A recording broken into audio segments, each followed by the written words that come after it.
Deixa a abertura do PowerPoint lá. Você deixa o PowerPoint aberto. Só para...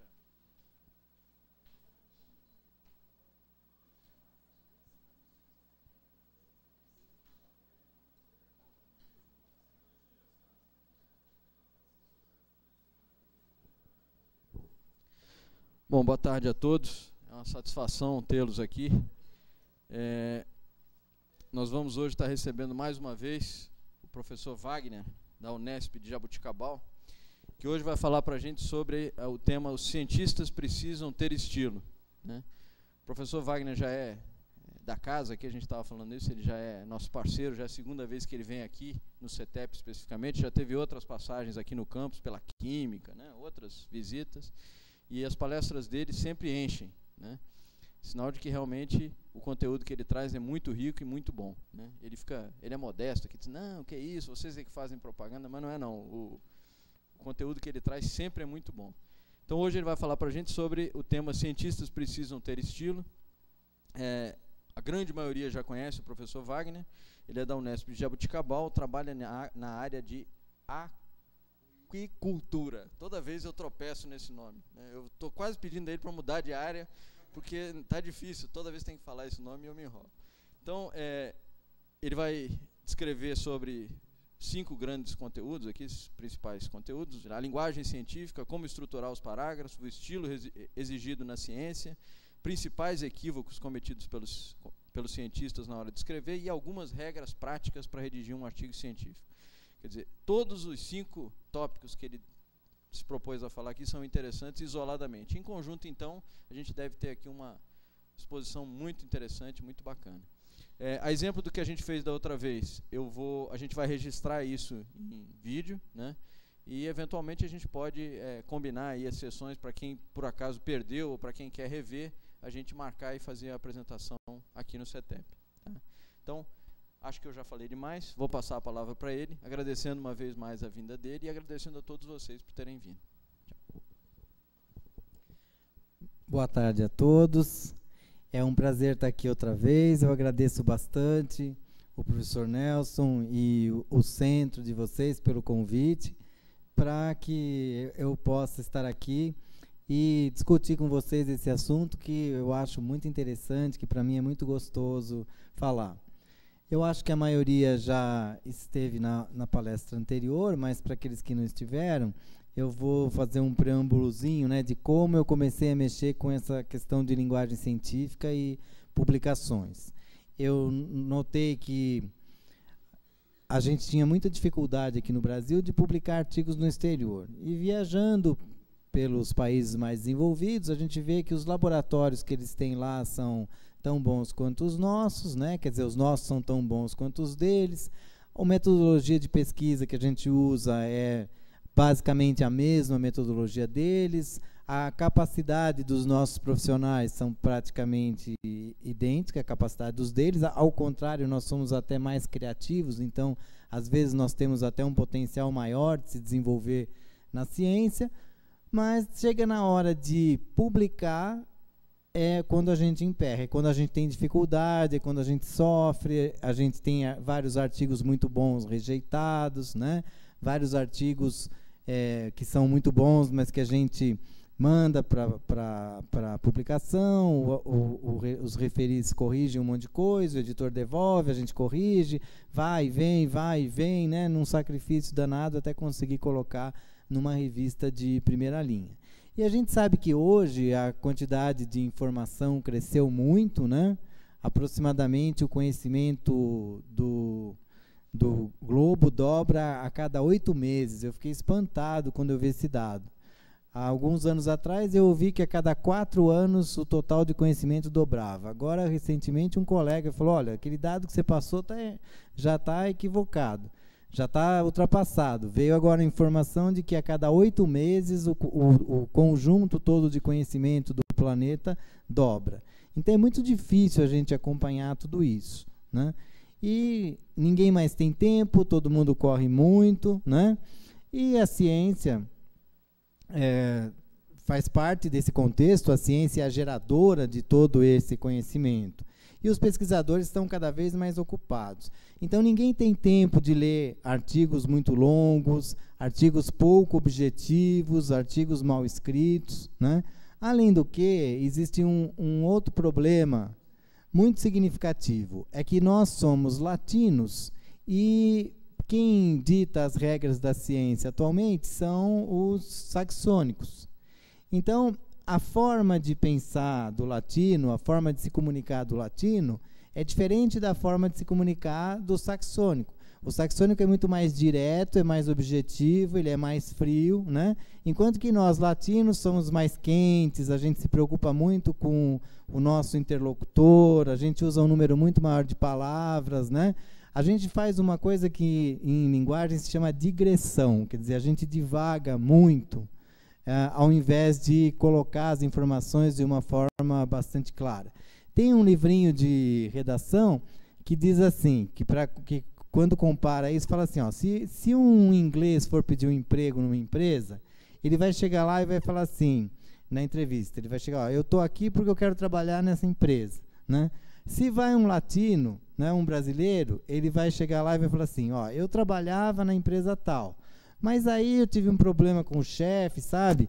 Porque aquele cara é um problema, ninguém consegue trabalhar com ele é um chato, ele brigou não só comigo, com um monte de gente e tal e coisa, e aí aconteceu um monte de problema lá, eu estava descontente, comecei a brigar com a minha mulher e tal, enfim, acabei perdendo o emprego, então agora eu estou aqui porque eu acho que de repente pode dar certo, de eu vir trabalhar aqui e tal.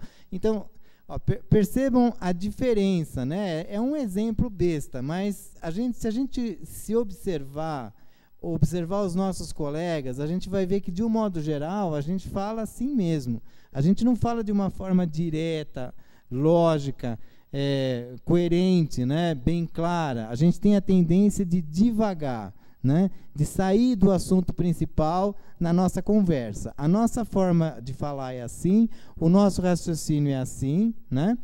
E a nossa forma de escrever também é assim. Então, isso gera um problema muito importante, porque a ciência ela tem regras claras de comunicação, né? Quando a gente escreve um artigo científico, a gente não está comunicando uma descoberta para a sociedade em geral, para o produtor, para o indivíduo que vai aplicar aquele conhecimento. A gente está comunicando aquele conhecimento para a comunidade científica. Isso faz parte do processo de geração do conhecimento. Então, da mesma forma que na hora da gente conduzir as nossas pesquisas no laboratório, existem regras bem claras dos procedimentos metodológicos, quando a gente vai comunicar os nossos resultados, as nossas descobertas, também é necessário que a gente siga regras bem claras, né? E uma das regras principais, conforme a gente vai ver aí, é a objetividade. Então, vejam que nós temos dois problemas. Primeiro, que a gente tem que se comunicar numa língua que não é a nossa, né? Que é o inglês. Por mais que a gente estude, não é a nossa língua materna. Segundo, que a ciência pede objetividade e a nossa língua materna não é tão objetiva quanto a língua na qual a gente tem que se comunicar, né? Então, esses são os dois grandes problemas que o cientista enfrenta na hora que ele vai escrever um artigo para submeter à publicação. Agora, veja bem, além desse problema, nós temos um terceiro problema aqui no Brasil, que é o ensino de nível médio, né, e o ensino fundamental. Veja bem, a grande maioria de vocês, assim como eu, né, assim como o Nelson e todos, a gente aprende a escrever de acordo com a linguagem literária e não de acordo com a linguagem científica ou a linguagem jornalística.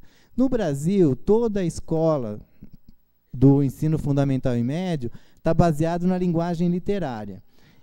Ao contrário, nos países saxônicos, pelo menos naqueles que eu tive oportunidade de avaliar isso, o pessoal não aprende só a linguagem literária.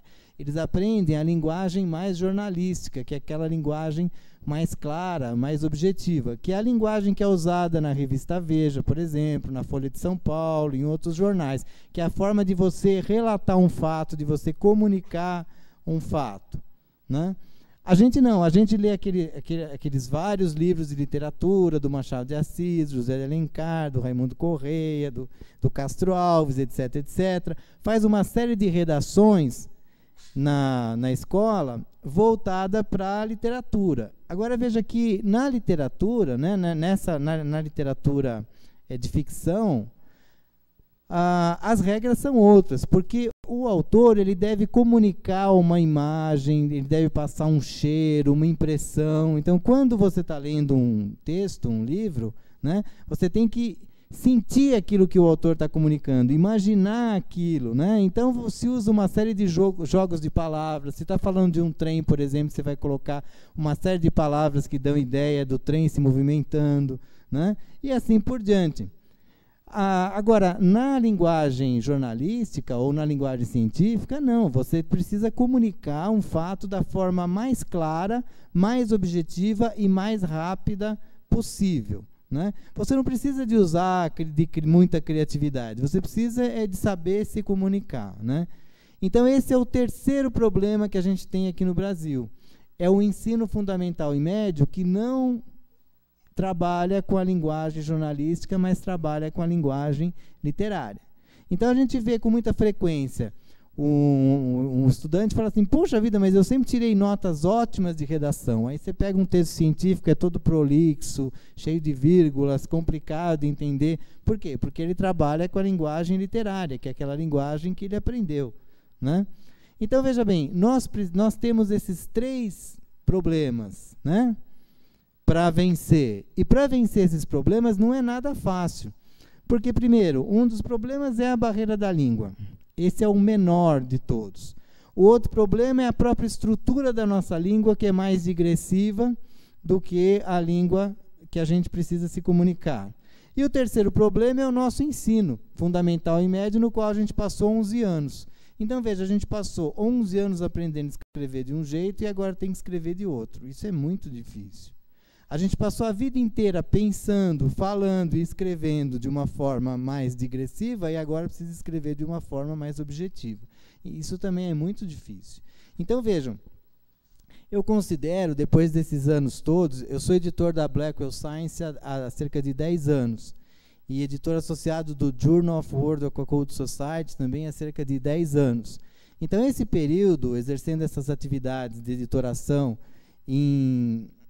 na revista e numa editora que é top em termos mundiais, deu para sentir bem essas dificuldades e esses problemas que a gente enfrenta, que são muito mais simples de resolver pelos pesquisadores iniciantes ou pelos cientistas dos países saxônicos, porque eles não têm esses três problemas que a gente tem. Ainda assim, eles precisam aprender. Né? Quer dizer, nós precisamos nos esforçar muito mais, né, para aprender do que eles, porque nós temos que vencer essas três barreiras básicas. Então, a primeira coisa que a gente precisa fazer para adquirir habilidade, adquirir competência na publicação de artigos internacionais é se conscientizar que a gente não sabe escrever e que a gente precisa aprender a escrever. Que normalmente todo pesquisador fala assim, não, isso é para os meus alunos, isso não é para mim, isso é para o fulano, para ciclano, para beltrano, que não sabe, né? Todo mundo acha que sabe. E eu vou ser sincero para vocês, enquanto eu achava que eu sabia, eu não conseguia. Só quando eu descobri que realmente eu não sabia nada, que toda a forma, eu já era pesquisador há muitos anos, né? Já tinha feito mestrado, doutorado, já tinha recebido distinção e louvor e uma série de coisas, já tinha sido membro do comitê do CNPq, e aí, de repente, você descobrir que a forma que você escreve é totalmente inadequada. Isso é muito difícil. É uma barreira para você vencer muito complicada. Né? Você assumir para você mesmo que você não sabe, que você tem que começar do zero e assumir que é difícil. Porque realmente é difícil. Né? Depois desses anos de experiência, eu vejo que é muito mais fácil a gente aprender toda a metodologia de trabalho do laboratório, você conduzir um experimento com precisão, com retidão, com lisura, de forma adequada, cada um dentro da sua área, é muito mais fácil do que escrever um artigo científico dentro do padrão internacional. Então, vejam, é um aspecto que a gente tem que trabalhar. né? Cada um tem que trabalhar isso em você. E isso a gente não aprende de uma hora para outra. A tendência que a gente vê, eu vejo pelo menos na minha área, e isso me parece que em todas as áreas isso acontece, é o indivíduo falar assim, principalmente o pós-graduando, quando ele acaba o experimento, ele fala assim, acabei minha tese. Agora só falta escrever, né? Mas aí é que vem a parte mais difícil, porque fazer os experimentos é fácil, né? Com todas as dificuldades que tem, é muito mais fácil do que você depois analisar os dados, interpretar esses dados e colocar isso dentro de uma forma compreensível e aceitável pela ciência internacional, né? Então, vejam, essa postura tem que acabar. O indivíduo tem que entender que a tese dele só acaba quando ele publicou, depois que o trabalho está aceito. Aí não vai precisar mexer mais, né? Antes disso, ele está numa fase de tarefa árdua, né? E lembrando que analisar dados, interpretar e escrever é mais difícil do que executar experimento. Porque executar experimento é um trabalho técnico braçal, né? Onde está a genialidade do pesquisador, a criatividade do pesquisador? Está no planejamento do experimento. Por quê? Porque ele tem que planejar um experimento que seja relevante dentro do contexto internacional da ciência. Então, aí você tem um trabalho intelectual. E depois, quando você pega os seus dados, para você extrair daqueles dados as conclusões que você vai apresentar para a comunidade científica. Aí tem trabalho intelectual. A fase laboratório é uma fase muito braçal, né? É essencial, todo mundo precisa fazer trabalho de laboratório, porque se você não faz, falta uma experiência sua na hora de você interpretar os resultados, mas é uma fase muito mais braçal e muito menos intelectual. É uma fase que exige menos de nós como pesquisadores. Agora, a fase de interpretação de resultados e redação exige muito, né? Eu dei esse título, Cientistas Precisam Ter Estilo, porque ficou mais estiloso, assim, né? Se eu colocasse redação científica, ia ficar muito... Fala.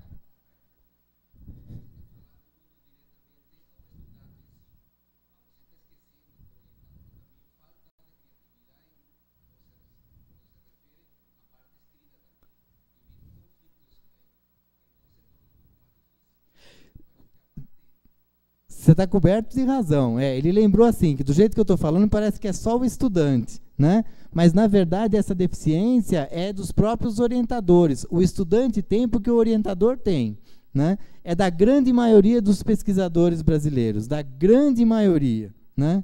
E não é muito incomum acontecer, às vezes vem alguém para eu dar uma corrigida no trabalho, dar uma olhada e tal, eu dou uma acertada, aí o cara leva para o orientador, o cara estraga a redação. Ele põe umas coisas lá que, pelo amor de Deus, que aquilo não vai passar nunca, né? Aí o cara vê, o orientador já corrigiu, aí você vai olhar e fala, ih, agora complicou. Aí gera esse conflito que você falou, realmente, né? Quando o aluno está interessado e o orientador em evoluir nesse campo e o orientador não está. Isso acontece com muita frequência, né? Bom,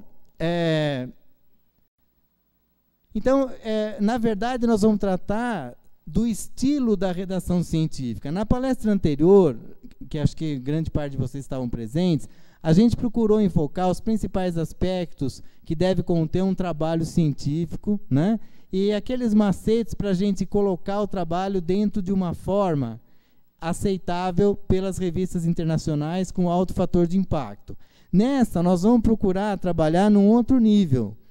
Nós vamos trabalhar no nível de elaboração do texto, né? Então, nós vamos falar como que você vai construir as frases, como que você vai construir e estruturar o parágrafo para conseguir chegar lá. Então, na verdade, essa palestra está num nível um pouco abaixo da outra, né? Mas é essencial. Se vocês não souberem estruturar as frases, estruturar os parágrafos, vocês não vão conseguir chegar lá. Vocês lembram que eu coloquei que um dos principais problemas apontado pelos editores das revistas internacionais é a falta de estilo, né? Então, agora nós vamos ver qual é esse estilo, como é que eu chego nesse estilo, né? Como é que eu consigo um estilo adequado de escrever. Então, vamos tratar do estilo usado na redação científica. Veja que a falta de estilo é o principal defeito dos artigos enviados para publicação. dos cientistas dos países em desenvolvimento. Eu vejo como editor do Journal of World Occult Society, isso é muito claro, não somos só nós do Brasil. Os trabalhos que vêm da Europa e dos Estados Unidos, geralmente têm poucos problemas de estilo. Os trabalhos que vêm da Ásia e da América Latina têm muito problema de estilo. Os asiáticos têm mais problema ainda, porque eles, além deles serem também digressivos, a estrutura mental deles é diferente da nossa, a língua é tão diferente que nem os caracteres são os mesmos, então para eles é muito mais difícil, né? Então vejam, esse é o principal problema dos trabalhos que vêm do terceiro mundo, né? Bom, a linguagem científica ela tem que ser clara, objetiva, escrita em ordem direta e com frases curtas. Eu vou colocar uma série de frasezinhas aqui, todas elas estão num texto que eu vou deixar depois com o pessoal aqui do centro e vocês vão poder xerocar se vocês quiserem. É um mini guiazinho de estilo, né? Que tem essa sequência de frases que a gente vai discutir aqui, né? E essa, eu costumo falar para os meus alunos, são 20 tópicos que tem lá, eu falo assim, vocês têm que decorar esses 20 tópicos. Eu sou contra decorar qualquer coisa, mas isso tem que decorar, porque se não decorar, a gente tem dificuldade na hora de escrever, né? Isso tem que entrar. Então, a gente tem que pôr na cabeça, entrar na cabeça da gente, que a linguagem científica tem que ser o mais clara possível, o mais objetiva possível, escrita sempre em ordem direta e sempre com frases curtas. Nos guias de estilo americanos, chegam a se falar em 10 palavras por frase. No português, 10 palavras por frase é muito pouco, né? Tem frases muito boas com 15 palavras, 18 palavras, né? Mas no inglês, 10, 15 palavras por frase está muito bom. Então, vejam, antes da gente iniciar, a gente precisa organizar um roteiro com as ideias e a ordem em que elas são apresentadas, né? Então, o primeiro passo, quando a gente vai começar a escrever, é fazer um roteirinho, com a sequência, né? A forma como eu vou escrever. Então, se você vai escrever a discussão do teu trabalho, então você coloca lá a ordem que você pretende trabalhar. Isso pode ser modificado depois, mas você vai ter o teu roteiro, né? A ordem que elas aparecem de uma forma lógica. Estabeleça um plano lógico para o seu texto, né? Para escrever com clareza, a gente tem que ter as ideias bem claras. Então, a gente precisa refletir sobre aquele assunto, pensar naquele assunto. Às vezes, você pode escrever, você pensa, organiza as ideias na sua cabeça, coloca as ideias no papel, aí quando você lê, você vê que não está bom, aí você reorganiza, reescreve, né? Hoje, com o computador, isso aí está até muito fácil. Antigamente, a gente ficava pondo seta para cá, seta para lá, cortava, colava as coisas. Hoje, a gente faz tudo na tela do computador, né? Fica muito mais fácil. Então, antes de tudo, a gente vai tentar organizar um plano lógico, uma sequência de ideias. Outro aspecto, coloque um dicionário e uma gramática ao seu lado e não hesite em consultá-los sempre que surgirem dúvidas. Esse é um ponto crucial. Por quê? Todo mundo precisa consultar dicionário e precisa consultar gramática, porque a gente não sabe, por mais que a gente seja bom em português. Uma vez perguntaram para o Pasquale, todo mundo sabe quem é, né? O Pasquale que apresenta a nossa língua portuguesa, se ele consulta dicionário e gramática. Ele falou que consulta direto, que dificilmente tem um dia que ele não pega o dicionário. Ora, se o Pasquale consulta dicionário, quem somos nós para não consultar? Concordam? Agora, o que acontece? Se a gente está escrevendo aqui, o dicionário está lá na estante, surge uma dúvida, você não vai levantar e vai pegar, né? A gente tem aquela lei do mínimo esforço, daquela preguicinha, aquela coisa, depois eu vou, aí surge outra dúvida, aí surge outra, e vai passando e você vai esquecendo. Então, toda vez que for escrever, né, pega o dicionário, pega a gramática, bota na mesa aqui do lado. Porque surgiu dúvida, está ali, ó, você não precisa levantar da cadeira. É só abrir e consultar, né? Ó, não hesite em consultá-los, sempre que surgirem dúvidas. Surgiu dúvida, consulta. A grande maioria dos nossos pesquisadores e dos nossos alunos escrevem primeiro em português para depois verter para o inglês. Isso não é muito bom. O ideal seria escrever direto em inglês, né? Mas quem tem dificuldade, quem não domina o inglês, pode fazer isso, pode escrever em português e depois pedir para alguém traduzir, só que essa tradução tem que ser revisada, checada, para não ficar uma tradução literal, como frequentemente a gente vê, né? Muitas vezes a gente tem dificuldade de aprender a escrever. Então, como a gente tem dificuldade de aprender a escrever, e se a gente tiver dificuldade em inglês, escrever direto em inglês é difícil. Então, pode-se escrever em português e depois fazer a tradução, embora isso deve ser evitado.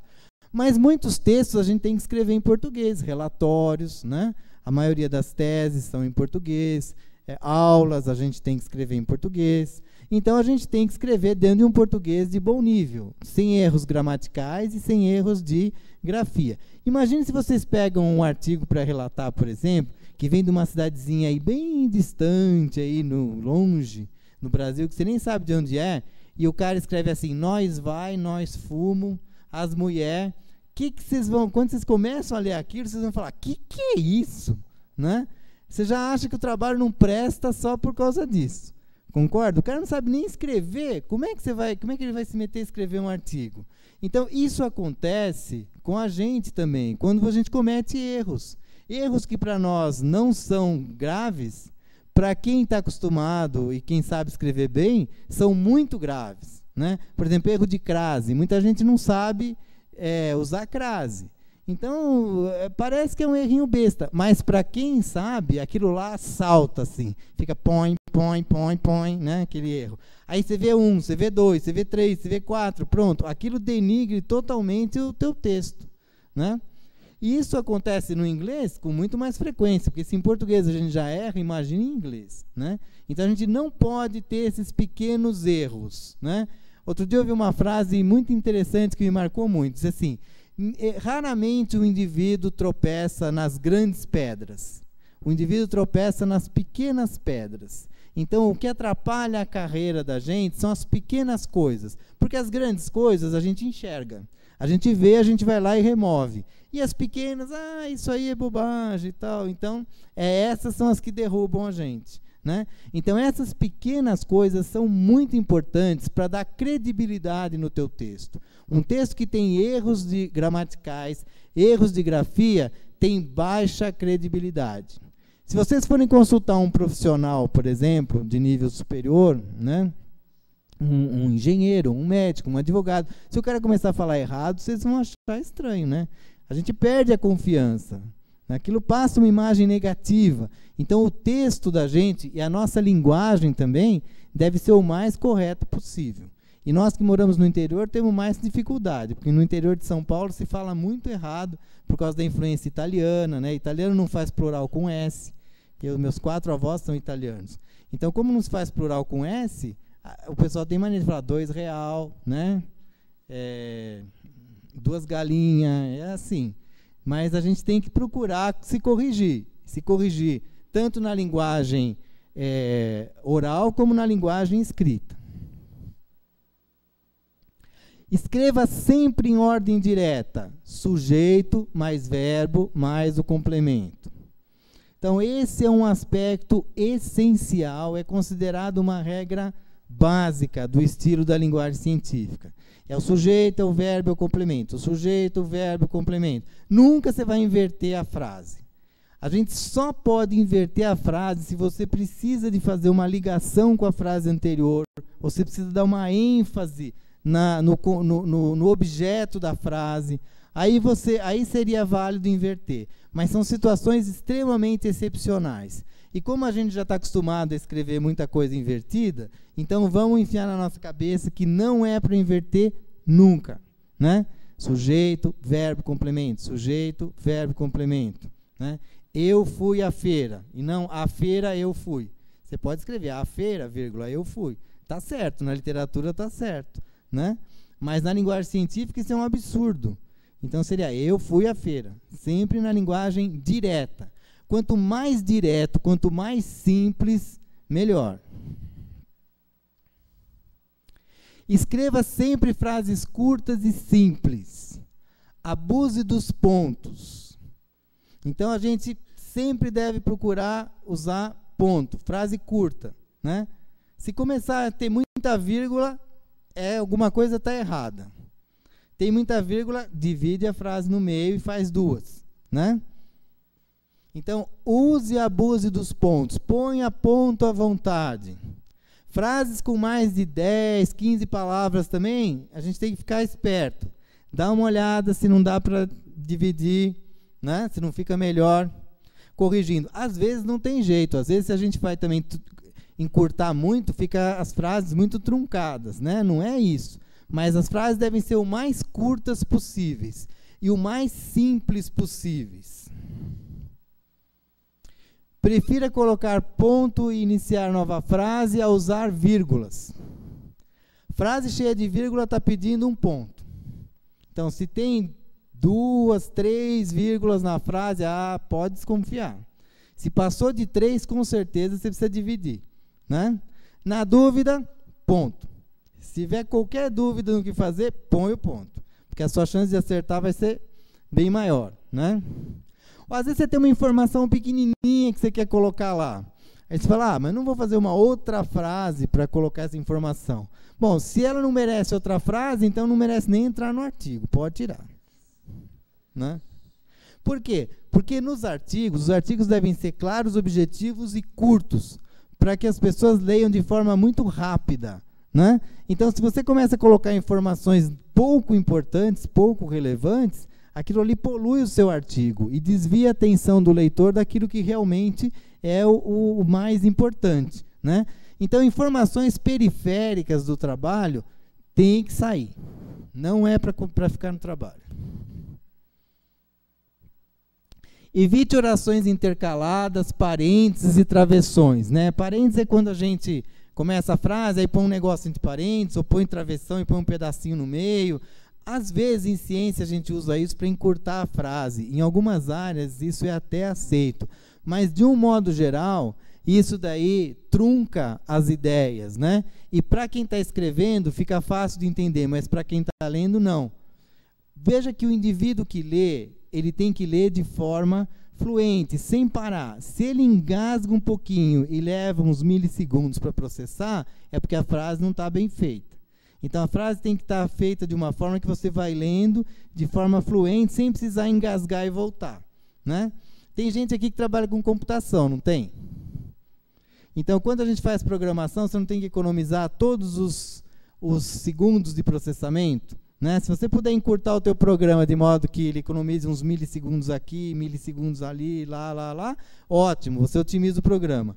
Na linguagem científica é exatamente a mesma coisa. O leitor não pode enroscar. Cada milissegundo que você economiza é um tempo a mais que o indivíduo está tendo para fazer outras coisas, né? Tem até um cálculo interessante, que se a gente diminuir a nossa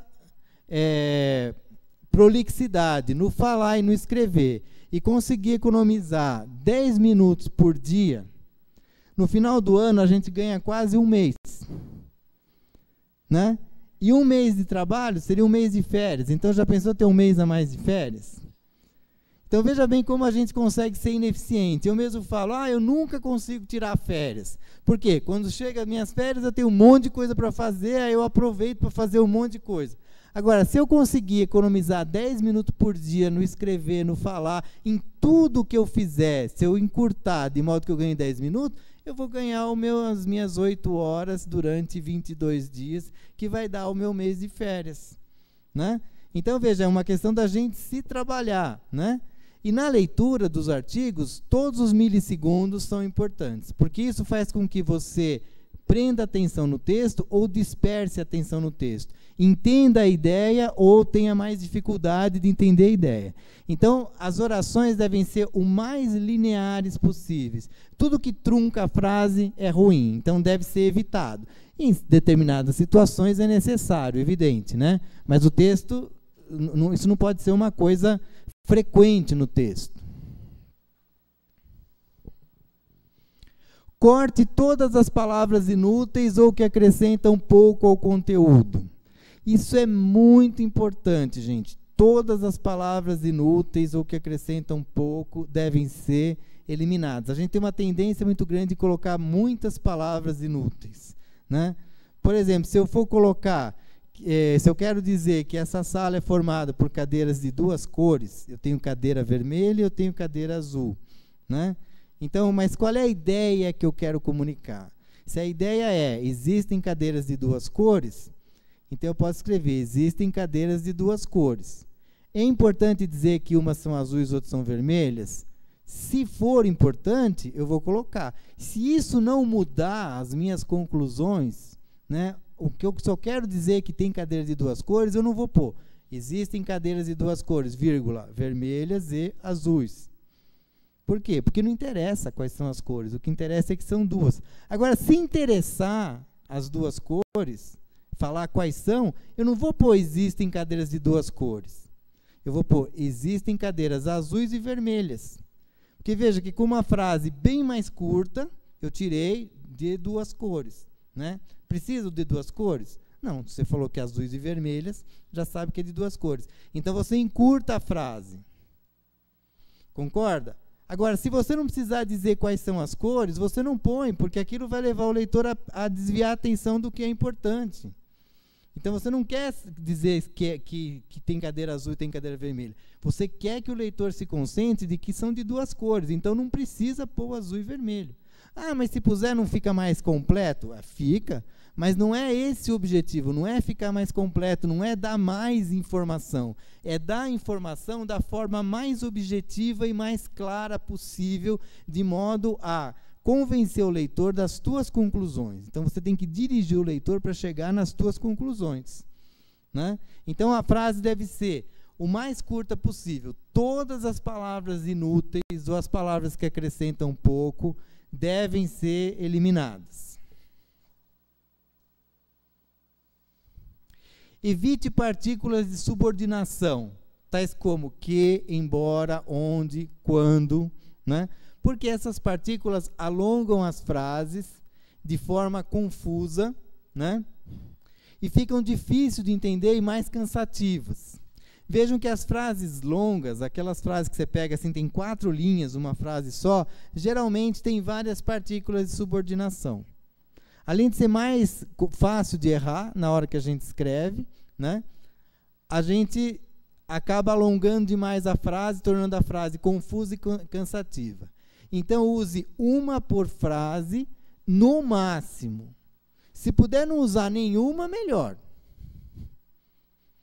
Se puder não ter partículas de subordinação, melhor.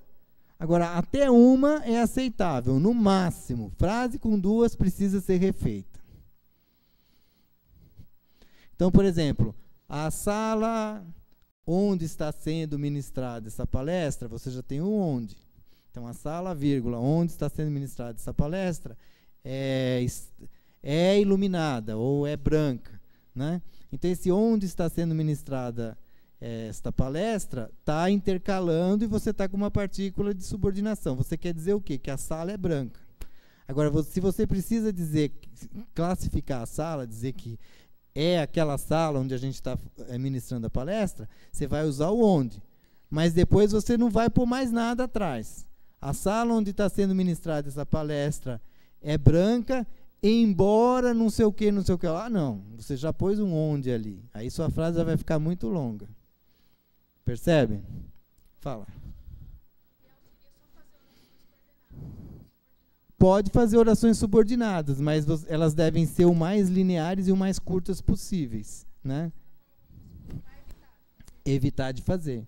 As orações coordenadas, se você tiver vírgulas ou es, elas também são problemáticas. O ideal é você ter orações assim, sujeito, verbo, complemento, ponto. Sujeito, verbo, complemento, ponto. Tá? Se você... exatamente.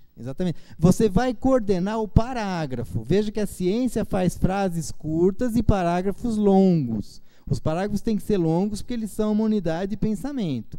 Então, a gente vai dar uma coordenação, vai arranjar as frases no parágrafo de forma coordenada.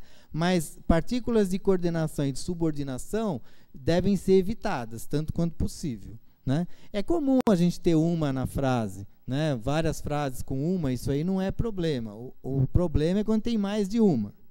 Agora, se puder não ter nenhuma, melhor. Às vezes você rearranja a frase, tira a partícula de subordinação e a ideia fica a mesma, então melhor. Use apenas os adjetivos e advérbios extremamente necessários. Adjetivo e advérbio a gente tem muita mania de usar aqui no Brasil. E, de um modo geral, eles não são necessários ou eles acrescentam muito pouco a ideia. Então, só aqueles adjetivos e advérbios extremamente necessários. O extremamente não faz diferença, exato. Ó, use apenas os adjetivos e advérbios necessários. Pronto, a ideia é a mesma. Concorda? Não muda nada e você economizou uma palavra enorme ali. Se você economizar uma palavra por frase, você imagina o quanto você enxuga o teu texto e quanto você reduz o tempo que o leitor gasta escrevendo. Concorda? Aqui por que eu pus o extremamente necessário? Que é para enfatizar, né? Porque a gente está querendo enfiar umas coisas na cabeça de vocês. Então, para dar aquela ênfase. Mas não faz diferença nenhuma, a ideia é a mesma se eu tirar o extremamente necessário. Né? Você fala, mas muda um pouquinho. Né? Mas lembra, quando aquilo que acrescenta pouco, a gente tira. Né? Muda um pouquinho, porque o necessário não dá aquela mesma ideia do extremamente. Mas não precisa do extremamente. Falar a cor das coisas, nem, só se for importante para o teu trabalho. Né? Só use palavras precisas e específicas. Né? Aquelas palavras assim, que são pouco específicas e pouco precisas, a gente deve evitar. Por exemplo, na minha área de aquicultura, o pessoal usa muito isso. Os animais foram alimentados com uma ração de boa qualidade. O que é uma ração de boa qualidade? É uma coisa totalmente inespecífica. O leitor que está vendo aquilo ali não sabe nada, né, do que é. Então, é uma expressão inespecífica. Né? Tudo que não for específico e não for preciso, deve ser evitado. E, entre elas, prefira sempre as mais simples, as mais usuais e as mais curtas. Então, veja que aquele negócio de usar a palavra difícil não é sinônimo de sabedoria. A gente deve usar palavras as mais simples, mais curtas possíveis. Ok? Ao invés de utilizado, por exemplo, você usa usado. A ideia não é a mesma? Foi usado o método tal, ou foi utilizado o método tal. Utilizado é maior, é mais complicado. Então, pode usar o foi usado. Né? Que é menor, é mais curto, você economiza espaço. Vejam que, se a gente economizar em cada frase, no final do texto, a economia vai ser muito grande, muito significativa. Fala. Mesmo se tiver que repetir. A gente deve evitar as repetições, né? Mas você substituir uma palavra porque está sendo repetido por uma outra complexa, nem sempre é bom. Aí é uma questão de você avaliar na hora o efeito que vai dar a repetição e o efeito que vai causar você usar um sinônimo. Inclusive, em ciência, tem alguns pesquisadores que partem de uma linha que você deve evitar os sinônimos para mostrar que você está querendo dizer sempre a mesma coisa. Eu não sou partidário dessa filosofia. Eu acho que a gente tem que se preocupar com o estilo e com o efeito que vai dar. Né? Então, aí você avalia se vale mais a pena repetir ou usar uma outra palavra. Ok?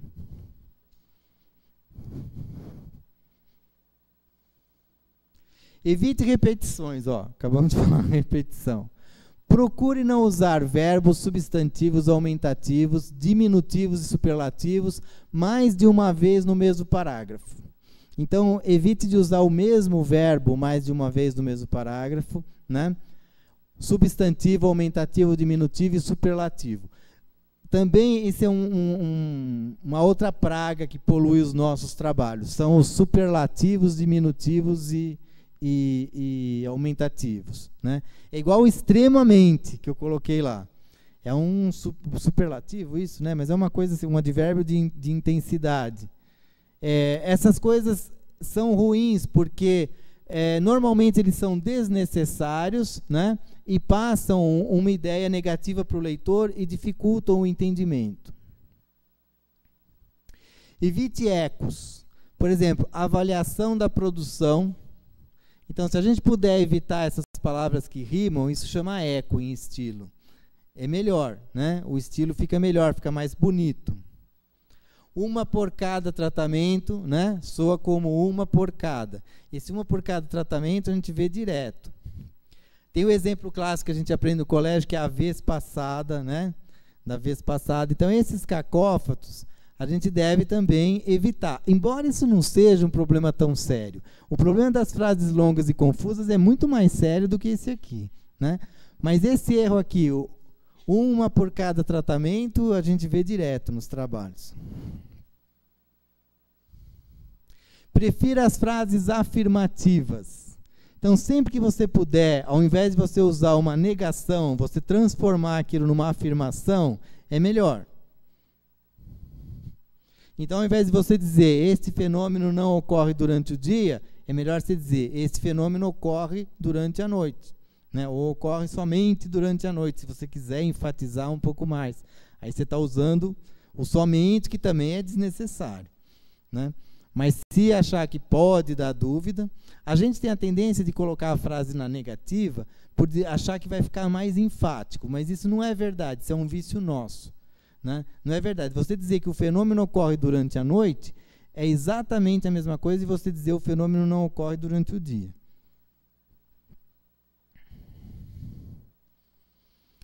Frases escritas em voz passiva. Esse é um outro ponto também que precisa ser analisado e usado com cuidado.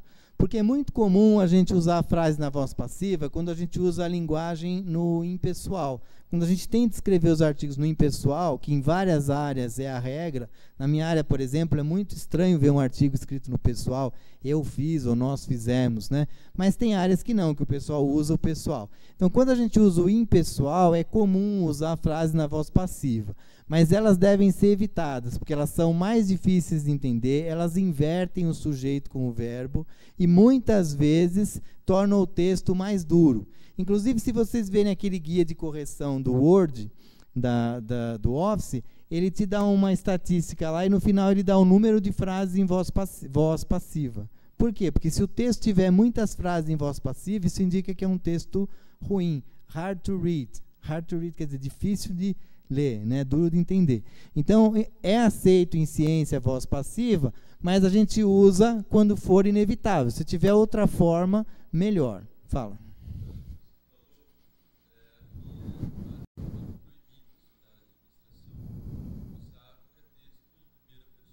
Ou segunda.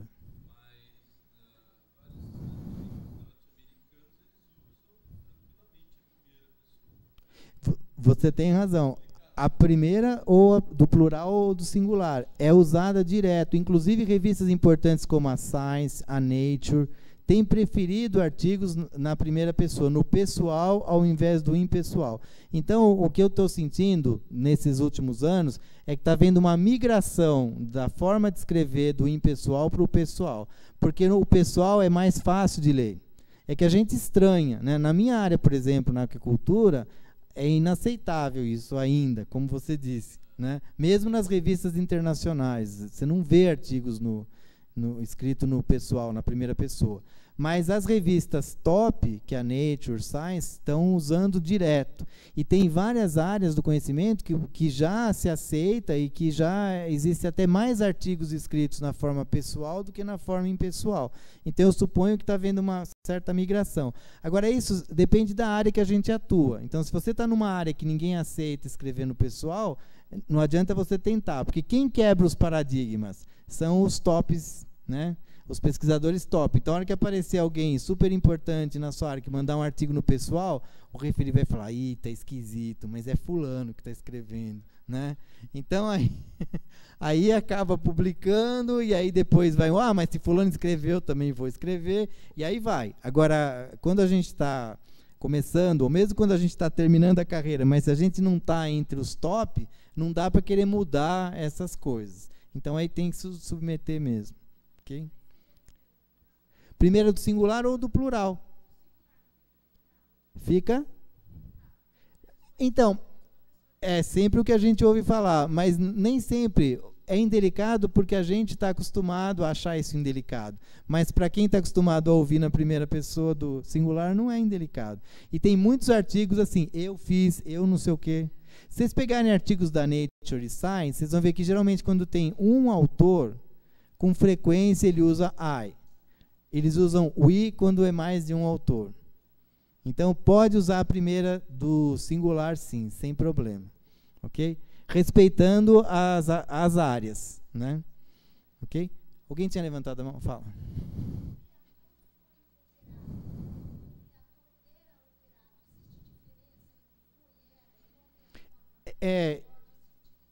É bem complicado essa pergunta que você está fazendo, né? Porque é uma diferença muito sutil. Se você está descrevendo o método, o melhor é você usar o foi, né? O reator foi operado assim, assim, assim, né? Agora, se você quer passar uma ideia de que é uma coisa mais contínua, aí você usa o era, né?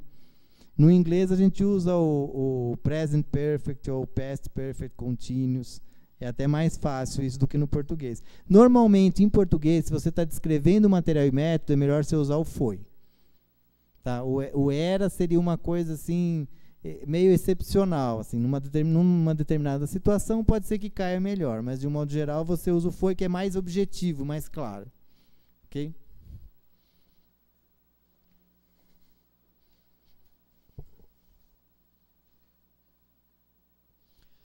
Evite sempre regionalismos, jargões, modismo, lugar comum, abreviaturas que não sejam usuais, palavras e frases longas. Então, regionalismo, quer dizer, aquelas palavras que têm sentidos diferentes de acordo com a região. Né? Uma vez eu fui numa banca, o cara escreveu toró. Toró, porque caiu um toró, aí toró, para mim, é uma chuva muito forte. Né? Para vocês também? Pois para ele não, porque toró em algumas regiões do Nordeste é um chuvisco. Então, e está no dicionário, ele tem razão, está no dicionário, eu fui consultar e consta, né? Mas veja bem, é um termo regional, então é um termo impreciso, não dá para você usar, né? Fala.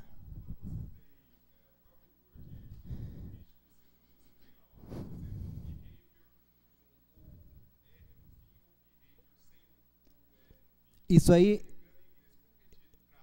veja bem, se você colocar ele lá para fazer a correção com o inglês dos Estados Unidos, ele vai corrigir o OU. Né? Se você usar o inglês britânico, ele vai manter. Você tem que ver a revista para onde você está mandando. A maioria das revistas publicadas na Europa usa o inglês britânico. Então, aí você pode usar o OU, né, que seria melhor. Não está errado. Não está errado, porque é igual o português do Brasil e o português de Portugal. Ele corrige porque dentro do estilo que você escolheu, ele marca lá como errado. É igual color, né? Color ou color. Color, né, ou behavior, seria o britânico. Então, se você vai submeter, por exemplo, a Blackwell, a editora que eu sou editor, ele só publica em inglês britânico. Então, todas as palavras que tiverem a grafia, o spell em inglês americano, vão ser corrigidas no final. Então, se você puder já mandar no inglês britânico, melhor. Aí você programa o estilo lá do teu Word para o inglês britânico. Não está errado. Agora, está errado você misturar, né, o inglês britânico com o inglês americano, que a gente faz com muita frequência, porque a gente normalmente não sabe qual é um, qual é outro. Né? Ok?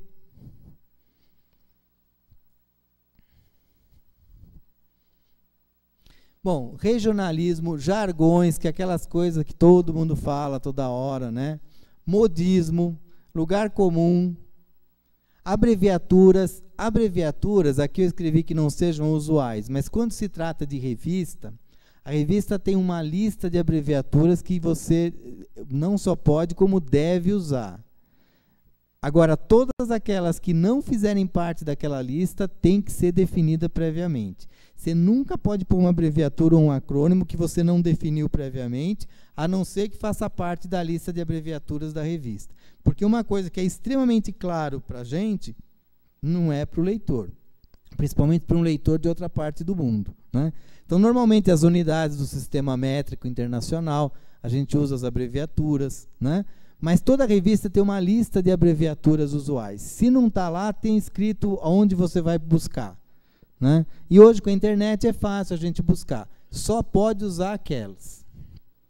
Palavras longas. Quanto mais longa e mais complicada for a palavra, pior. Né? Tem uma palavra em português que é nauseabundo. Não sei se vocês já ouviram falar. Quem sabe o que é nauseabundo? Fala.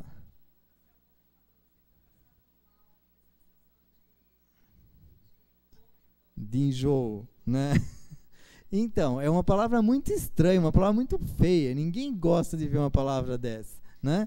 Então, essas palavras, embora existam, a gente deve sempre evitar. E, além disso, é uma palavra longa, né? Uma palavra muito longa. Primeira vez que eu vi essa palavra, eu me espantei. Agora vamos ver um pouquinho a construção dos parágrafos. Nós vimos como é que a gente constrói frases, né? Então, frases curtas, em ordem direta, eliminando todas as palavras desnecessárias, usando palavras simples, palavras comuns e palavras curtas. Agora, e os parágrafos? Ao contrário das frases, os parágrafos em ciência devem ser longos. Por que longos? Porque o parágrafo é uma unidade de pensamento. Então, eu tenho que dar uma ideia num parágrafo, tem que passar a ideia e colocar os vários argumentos que corroboram ou refutam aquela ideia, conforme a sequência que eu estou trabalhando. Então, eu tenho que ter parágrafos longos. A gente costuma colocar como regra prática, nunca fazer um parágrafo com menos de 3 frases. Porque você, com menos de 3 frases, você não tem como colocar uma ideia, colocar uma argumentação e dar a ligação com o parágrafo seguinte. Então, você só vai ter um parágrafo pequeno, com uma frase só ou com 2 frases, numa situação muito excepcional. Às vezes, por exemplo, quando você vai mudar de assunto, então você põe um parágrafo intercalado com uma frase, ou no material e método, mas é uma situação excepcional, né? Então, a gente sempre vai procurar fazer parágrafos com mais de 3 frases.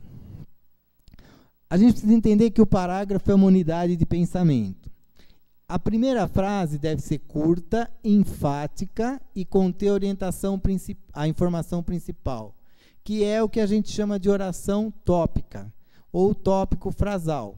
Então, todo parágrafo em ciência deve ter oração tópica. Se a gente se acostumar a escrever o parágrafo com oração tópica, a gente tem um parágrafo normalmente forte, né, que comunica bem. Se o parágrafo não tiver oração tópica, ele fica solto.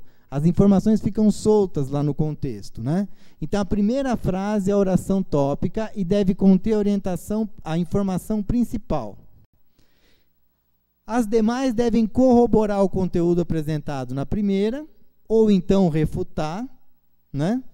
E a última deve servir de ligação com o parágrafo seguinte, porque os parágrafos devem ser organizados de forma lógica e eles devem se intercalar. Quer dizer que a frase, eles devem estar numa sequência de modo que o final de um, né, logicamente, vai estar no início do outro, né? Então, a última frase ela deve fazer o gancho, deve fazer a ligação com o parágrafo seguinte. Eventualmente, eu posso colocar um parágrafo que mude totalmente de assunto sem gancho. Às vezes é necessário, porque você não tem como fazer, você vai mudar totalmente o assunto, então você precisa pôr um parágrafo totalmente desvinculado do anterior. Mas, normalmente, a gente coloca uma última frase que puxa, que chama o parágrafo seguinte, né? Então, vejam, considerações essenciais para fazer qualquer parágrafo. Oração tópica, que é aquela oração principal que resume toda a ideia do parágrafo, que dá a ideia principal do que consta no parágrafo, né? E depois, argumentação, que vai corroborar ou refutar aquela ideia, conforme o que você quer fazer, né? E depois a oração de ligação. Então, a gente tem que examinar todos os parágrafos se eles estão construídos dessa forma. Se não tiver, a gente refaz, né? Por exemplo, como é que a gente faria, pensar num exemplo assim, bem fora, né, que não tem nada a ver com a área de ninguém, porque tem pessoas de áreas muito diferentes, como a gente colocaria uma oração tópica? Você pode escrever assim, a cidade estava em decadência, né? Essa seria a ideia principal. Então, você lê isso, você já imagina que a cidade está em decadência. Aí, o que você vai colocar depois? Tudo que mostra que a cidade estava em decadência. Aí, as ruas esburacadas, as casas sem pintura, né? O gado estava magro. Então, você está pondo um monte de informações que vão corroborar aquela ideia. Agora, aqui, você tem todas aquelas informações para quê? Para passar aquela ideia principal que você colocou na oração tópica. Percebe? Agora, se você vai dizer que apesar disso existia alguma coisa importante, aí você vai terminar o parágrafo. No entanto, parari, parará, e aí começa outro parágrafo. Deu para ter uma ideia? Então, a oração tópica, ela resume tudo, ela passa a ideia principal. E as outras orações, elas vão corroborar aquilo ali, né?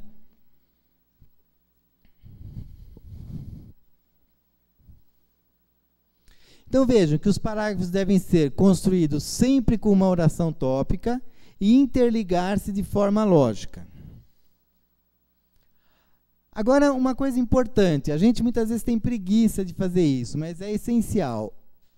Os guias de estilo, tanto nacionais como internacionais, normalmente falam que um parágrafo só vai ficar bom depois de pelo menos 5 leituras e correções.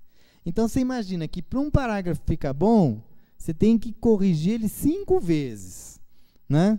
Se não fizer isso, pode ser melhorado ainda. Aqui é um exemplo de um livro-texto desses de estilo, que dá algumas sugestões. Na primeira vez, você checa se tudo está na ordem direta e modifica se necessário. Então, você já escreveu, né? A gente não, por mais que a gente tenha esses tópicos na cabeça, que eu listei aí, a gente não consegue escrever exatamente desse jeito. Aí você vai olhar e ver se está tudo na ordem direta. Não está na ordem direta, tchum, muda. Então, muda tudo para a ordem direta. Tá? Na segunda, você vai procurar repetições, ecos, cacófatos, orações intercaladas, partículas de subordinação, e vai eliminar tudo isso sempre que for possível. Então, vai procurar ter uma partícula de subordinação, opa, posso tirar isso? Tem um jeito de eu tirar? Não, não tem, então fica. Se tem, muda, né? Tem um eco, tem um cacófato, então eu vou mudar. Tem oração intercalada, vamos dar um jeito de colocar ela no fim da frase, ou então colocar ela numa outra frase, ok? Na terceira, corte sem dó todas as palavras desnecessárias. Ó, isso aqui eu devia até ter destacado, é para cortar sem dó, porque a gente muitas vezes tem dó de cortar as coisas, né? Todas as palavras desnecessárias. Elimine todos os adjetivos e advérbios que puder. Então, veja bem, aí tudo que você está lendo, aí você pensa, essa palavra aqui precisa? Não, não precisa. Aí você fica meio na dúvida, corta. Porque a gente sempre tem a tendência a manter. Se a gente pôs ela lá, é porque a gente gostou dela, né? Então, depois para cortar é difícil. Então, na dúvida, corta. Corta sem dó. Todas as palavras que são desnecessárias, corta. Todos os adjetivos que você puder cortar, corte. E todos os advérbios também.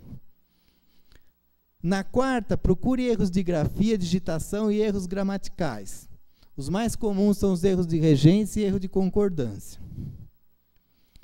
E depois, na quinta leitura, você vai checar se as informações estão corretas e se realmente está escrito o que você entende quando lê, né?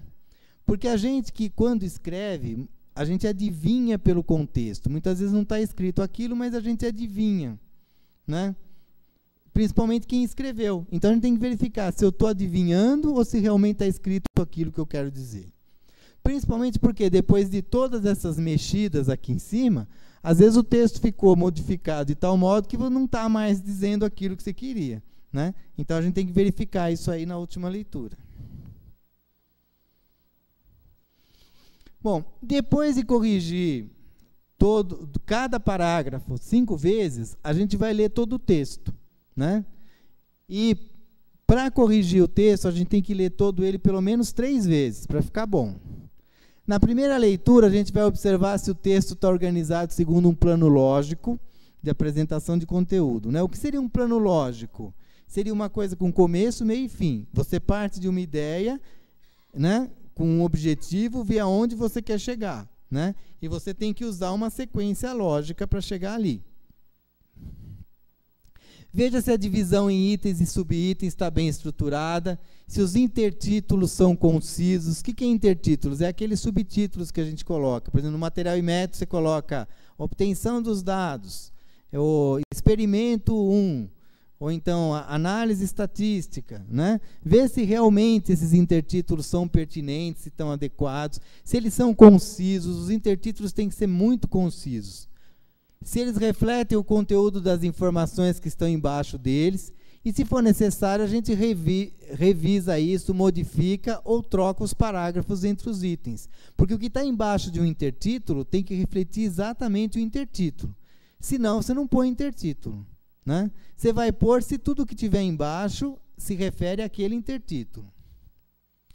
Analise se a mensagem principal foi passada ao leitor.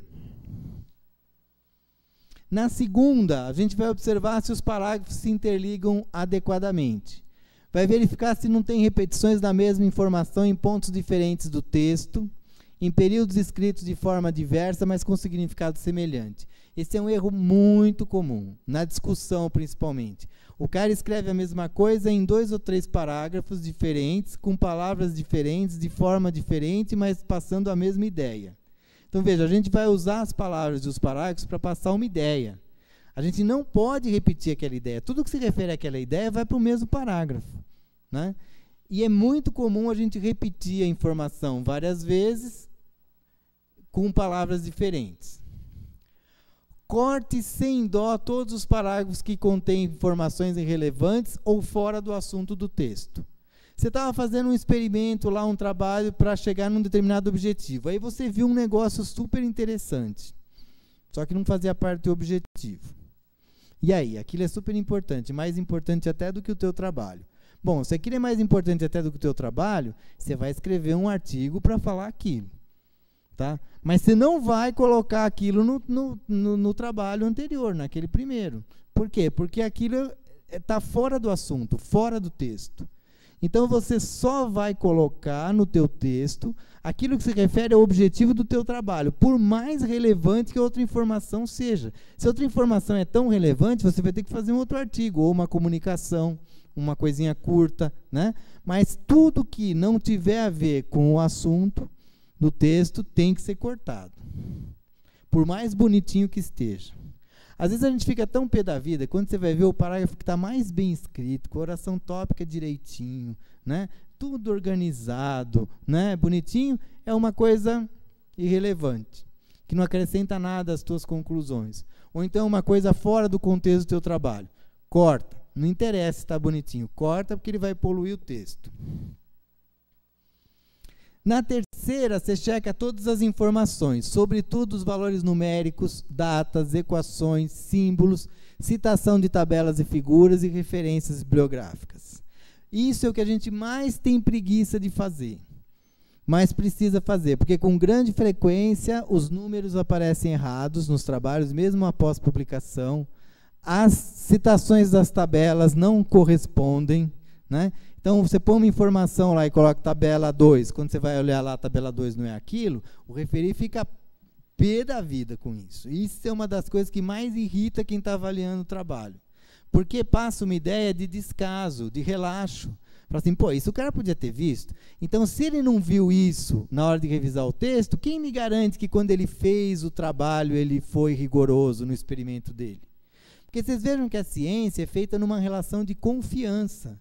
O editor da revista não está aqui vendo você fazer o trabalho. Ele não sabe se você fez o trabalho, ele não sabe se você inventou aqueles dados, né? Então, qualquer pista que você dá para ele, que você não desenvolveu o trabalho de forma adequada, ele vai usar. Então, em princípio, todo mundo está falando a verdade, até que se demonstre ao contrário, né? Então, se a gente comete esses erros, citação bibliográfica que não aparece, está no texto, não está lá nas referências, ou está nas referências e não está no texto, isso denigre muito a imagem do trabalho. Não é que por causa disso seu trabalho vai ser recusado, mas isso vai ser um pontinho negativo para o seu trabalho. Na hora do editor tomar a decisão, ele pode ficar em dúvida e falar assim, será que eu vou mandar o cara refazer ou eu vou rejeitar esse trabalho direto? Aí, se ele já está meio de saco cheio, com um monte de besteirinha, de coisa errada, ele fala assim, eu vou rejeitar essa porcaria de uma vez, para esse cara aprender a tomar mais cuidado com as coisas. Ou então, o que é muito comum é ele desconfiar dos dados. Porque um texto mal trabalhado, um texto mal revisado, passa a ideia de que o autor é relaxado. E se o autor é relaxado para escrever, ele também pode ser relaxado para obter os dados. E na redação, o editor pode corrigir. Agora, na obtenção de dados, ninguém pode corrigir, já foram obtidos, né? Então é muito importante a gente pegar esses errinhos aí, esses problemas. Ó, vou citar um exemplo, não sei se eu falei já na aula passada, porque eu sempre falo isso. Um dos primeiros trabalhos que eu publiquei no exterior foi junto com uma orientada minha de mestrado, e o trabalho veio recusado, veio resposta rejeitado. Rejeitado por quê? Porque o nível de amônia foi muito alto, consequentemente é tóxico para os animais, e todos os resultados que se obteve são espúrios, porque se os bichos estão numa situação de estresse por amônia, o efeito dos outros tratamentos é totalmente secundário. Concordam? Isso não precisa nem ser da área biológica para entender. Aí quando eu vi aquilo, eu falei, esse cara tá louco, isso é um absurdo. Onde já se viu? A gente sempre trabalhou com amônia super baixa. Aí quando eu vou olhar a tabela estava amônia em miligramas por litro, ao invés de microgramas por litro, que é o que a gente tinha medido, né? O que aconteceu? Na época não tinha computador, era datilografado ainda, né? Não tinha o Mi ali, e quem datilografou pôs o M. Achou que aquilo lá era M. A aluna revisou, não viu. Eu revisei e não vi. Aí foi lá em miligramas por litro. É óbvio, se é miligrama por litro, é 1000 vezes mais. Então é óbvio que tem que estar mais alto, né? Agora veja, e aí? Como é que você vai explicar para o editor que foi um erro de digitação? Será que ele vai acreditar? Ou ele vai achar que você está inventando aquilo lá na hora? Fala.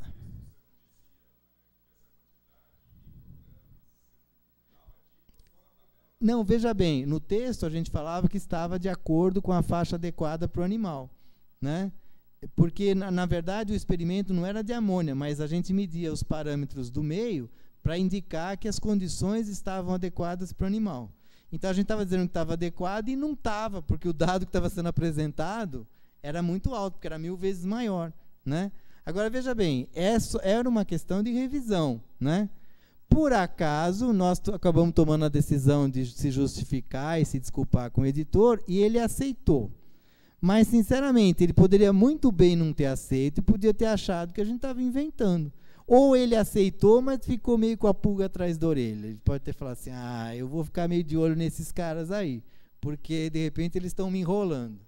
Porque a ciência é muito restrita. Então, com muita frequência, os mesmos referis julgam vários trabalhos do mesmo grupo. Ou o editor sabe quais são os grupos que trabalham em cada área. Porque, por exemplo, eu sou editor de área do Journal of World Occult Society. Então, eu edito os trabalhos, eu analiso os trabalhos da minha área específica. Você conhece todo mundo, né? Então, se vem um trabalho ruim, quando vier o próximo, você olha e fala assim, é daquele pessoal lá, né? Então, a gente tem que tomar muito cuidado com isso, porque um trabalho ruim passa uma imagem negativa. Tem gente que fala assim, não, vamos mandar assim mesmo, depois eles corrigem tudo para a gente, e aí a gente acerta na hora de corrigir, né? Isso é péssimo. A gente tem que procurar mandar o mais certo que eu posso fazer. O melhor que você puder fazer, você faça, porque isso vai denegrir sua imagem, né? Algumas vezes a gente observa que os grupos crescem, né? Como o meu grupo mesmo. No começo a gente tinha muita dificuldade para publicar fora, agora não só a gente publica fora, como eu sou editor de revista e de editora internacional, né? Então, os grupos podem crescer, isso aí você percebe. Agora, você percebe também quando o pessoal é relaxado. E sempre que vem um segundo trabalho de um grupo que já veio um trabalho ruim, você já pega aquele trabalho achando que o trabalho está ruim. É inevitável, por mais que você queira ser imparcial, isso já acontece. É daquele pessoal lá. É igual quando você tem um aluno ruim, né? Você tem um aluno ruim, quando você vai corrigir a prova dele, você já imagina que a prova está ruim, né? E, logicamente, você já vai olhar com maus olhos e a chance de você rejeitar é maior, né? Então, esses detalhezinhos, essas informações, essa revisão dos símbolos, dos números, vírgula e ponto, isso é um problema seríssimo. Quando a gente vai passar para o inglês, a gente muda tudo. Aí na tabela você esquece, deixa tudo com vírgula, né? Em vez de pôr o ponto. Só que para eles, a vírgula é ponto de milhar. Né? Vocês sabem que em inglês vírgula é ponto de milhar, né? E o ponto de decimal é o pontinho, né? Quando eles olham aquilo lá, eles não vão imaginar que você esqueceu de trocar, eles nem imaginam, nem sabem que em português a vírgula é o contrário. Então eles ficam tentando entender aquilo ali como ponto de milhar. O cara perde um tempão naquilo ali, se irrita, né? E depois de muito custo, pode ser que ele perceba que ali está errado, ou pode ser que não, né? Então, esse é um erro comum e é um erro que cria muitos problemas na hora de avaliar os trabalhos. Bom, gente, finalizando, né? Eu gostaria de dizer que a gente tem que lembrar sempre que textos longos e complexos, com frases retóricas, aquelas frases todas, né, rebuscadas, e palavras incomuns não demonstram erudição. Ao contrário, isso indica que o autor não sabe escrever. Então, veja, é uma ideia, muitas vezes, oposta àquela que a gente tem. A gente acha que tem que escrever difícil, tem que escrever bonito. É exatamente ao contrário. Em ciência, você tem que escrever o mais simples, o mais claro, o mais objetivo possível, o mais curto possível. Lembre-se, gente, que os referis não têm paciência para corrigir textos longos, pouco objetivos e escritos sem ordenação lógica, devolvendo-os prontamente. É muito comum eu mandar um artigo para um referi, analisar, né, como editor, e eu recebo o artigo de volta sem análise nenhuma e o cara fala, estilo inadequado, mande corrigir. Então o cara não tem paciência, ele começa a ler, ele começa a ver que está coisa confusa, frase longa, não sei o quê, ninguém tem tempo de ficar corrigindo isso. Fala assim, pô, se o cara não sabe nem como escreve um artigo, então vai aprender a escrever artigo primeiro, né? Isso acontece com frequência, né? Então eu já sei, como eu sou obrigado a mandar para os referis, mesmo assim, né, eu poderia até devolver de imediato, mas por regra a nossa revista pede que você mande para referis. Então a gente tem os referis, principalmente os dos países do terceiro mundo, que são um pouco mais pacientes. Então a gente já manda esses artigos assim para eles, que aí muitas vezes eles corrigem, acertam e tudo mais, né? Mas de um modo geral, se você mandar isso para um cara de primeiro mundo, um cara bam, ele não vai corrigir, ele vai devolver assim. Bom, isso para mim como editor já é suficiente, porque eu preciso do parecer, o parecer veio. Eu pego o anexo, aquilo ali e mando para o autor, rejeitado o trabalho. Percebe? E assim como eu faço isso, os outros editores associados fazem a mesma coisa. No caso, eu mando para o editor-chefe, né? Porque na minha revista tem o editor-chefe e os editores associados. Tem revista que só tem um editor que controla tudo. Quando as áreas são muito específicas, você pode ter um editor. No caso da nossa revista, que é a aquicultura, que é uma coisa ampla, você tem editores específicos para cada área, que são os editores associados. Pessoal, eu vou indicar esses 2 livrinhos para vocês. Isso está na bibliografia, eu vou deixar o texto para a Xerox, tem um monte de referências, vários guias de estilo, tanto brasileiros como internacionais, né? Agora, esses 2, eu acho que todo mundo devia ler. Esse primeiro aqui, da Universidade de Brasília, vocês podem entrar no site e pedir pelo site da UNB. Ele é muito bom. Por quê? Porque ele ensina a escrever os parágrafos. E ele ensina a escrever os parágrafos usando essa linguagem jornalística, essa linguagem direta, e não a linguagem literária. E veja bem que são 127 páginas, é um livrinho pequenininho, a gente lê rápido, muito embora eu aconselho o pessoal a fazer a primeira leitura, depois voltar e ir lendo devagar, pintando em amarelo, marcando as coisas importantes, né? Vocês devem usar esse primeiro livro aqui para mudar a forma de escrever totalmente. Esse segundo livro do Volpato, saiu a segunda edição, já Dicas para a Redação Científica. Ele dá uma série de dicas rápidas, do tipo dessas que eu coloquei aqui, só que como é um livro, é mais extenso, inclusive ele cita parte dessas dicas aqui, acho que ele cita até esse textinho que eu vou deixar para xerocar, né? Vocês devem ler também esse Dicas para Redação Científica, porque ele é muito bom. Ele vai discutir cada item do trabalho, introdução, material e método, o que deve conter e como que a gente deve estruturar esses tópicos do artigo. Ok, pessoal? Então era isso que eu queria dizer. Espero que tenha sido útil. Obrigado pela atenção.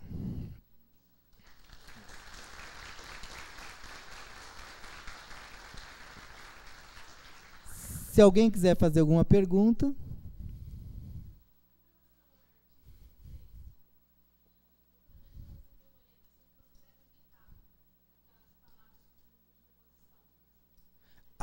Phrasal verbs. Isso, depende muito da área, né? Phrasal verbs normalmente devem ser evitados em todas as áreas porque não é uma linguagem erudita, é uma linguagem mais coloquial. Então, esses phrasal verbs realmente devem ser evitados. Tá? Por exemplo, ao invés de carry out, você usa perform, né? É isso mesmo. Não necessariamente você usa as raízes latinas, mas você deve evitar os phrasal verbs, porque eles são uma linguagem mais coloquial.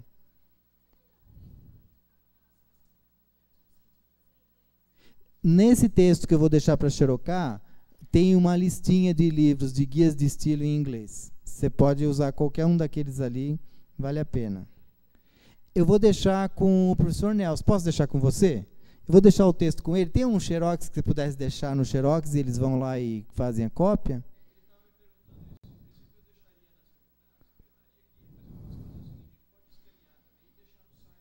Pode, se vocês preferirem, porque aí entra lá e puxa, né? Tá certo. Tá. Lá deve ter uns 5 ou 6 títulos em inglês, tá? Que você poderia usar. Eu aconselho a pegar os mais curtinhos primeiro. Porque se você pegar, por exemplo, o guia de estilo da Universidade de Chicago, que é básico, está citado lá, mas ele é muito hard to read, né? Então é complicado, é melhor usar aquele mais para consulta. Agora, os fininhos são os melhores. Fala.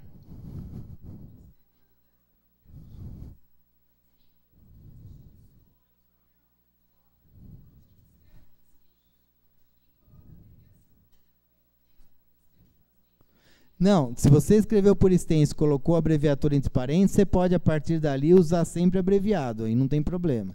Desde que a primeira vez você escreveu por extenso e colocou entre parênteses, ok? Alguém mais? Fala.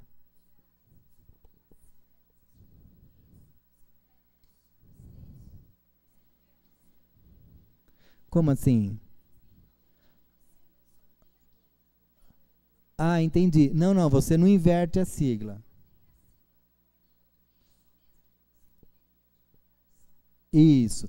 Por exemplo, eu costumo traduzir, inclusive, o nome das instituições, porque se vocês olharem os trabalhos publicados em Israel, na Bélgica, ninguém usa o trabalho em Flamengo, em hebraico, né? O pessoal põe o nome da instituição em inglês, porque você põe em português, os caras nem imaginam o que seja. Então, por exemplo, a minha universidade chama Universidade Estadual Paulista. Em inglês fica São Paulo State University.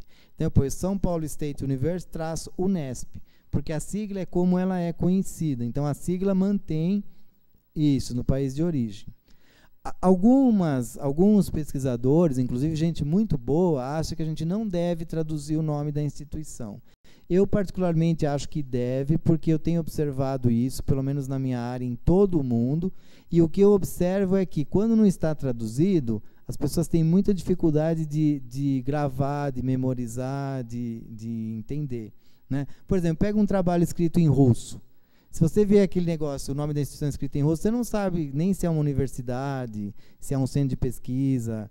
Você não sabe praticamente nada, a gente não tem ideias, né? A gente sabe muito bem em inglês, todo mundo vai entender. Agora, se você puser em russo, polonês, fica muito complicado. Então, você traduz, mas a sigla permanece. Isso, aí depois você pode usar só a sigla. Isso. Mais alguma pergunta? Não? Então, pessoal, eu agradeço bastante a atenção de vocês, fico muito contente, espero que tenha sido útil. Até mais.